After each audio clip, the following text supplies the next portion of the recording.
Today, I'm going to tell you the story of how I lost $15 million dollars and what you can learn from it. So the year was 2018. I was running my first agency, GetCredo.com. We were doing about $20,000 to $25,000 a month in revenue. I got a call from the CTO at SEMrush. Back in 2018, they weren't publicly traded yet, and they wanted to get into generating leads for agencies as kind of a value add. I was talking with them about a potential partnership, and the conversation came down to they offered to buy us. I didn't take it. So I'm going to tell you why I didn't take it and why, in retrospect, it was one of the dumbest decisions I've ever made in business. What they offered me was a $2 million package at the time. And what that meant was they were going to give me $250,000 up front. They were going to give me a $250,000 a year salary. I was going to have to stick with them for 2 years.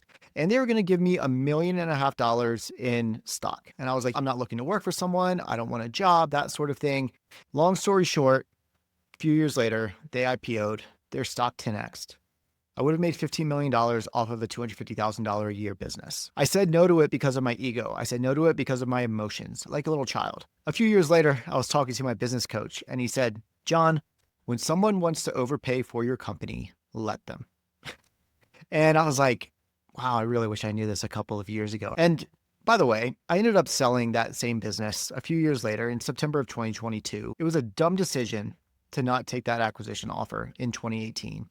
It was not a dumb decision to get out of the business in 2022 when I did, but it was a really dumb decision to not take that offer, not just for the money, but because I would have learned a lot about building that business with SEMrush's resources and budget and all of that. I could have hired a lot faster. We could have made a much bigger dent in the industry. The business had good impact in the industry. We generated over $250 million in leads. We made agencies over $50 million. We worked with some phenomenal agencies over time, but we could have had such a bigger impact if I had gone with SEMrush. And at the end of the day, you get paid for the service that you provide, not the work that you do. Now, I'm not saying that you should just take any acquisition offer. I've obviously enjoyed working for myself, had a lot of success, and also taken my fair share of lumps and made some really dumb decisions like this one. It's one thing to be really excited about what you're doing and to love working for yourself and the freedom that comes with it. But if you've built something that somebody else wants to buy, you owe it to yourself to really consider it.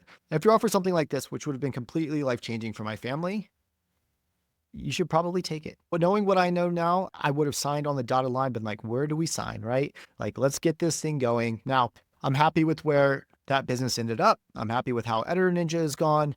And I'm happy that I've been self-employed for 10 years. But looking back, this is one that I wish I had played differently.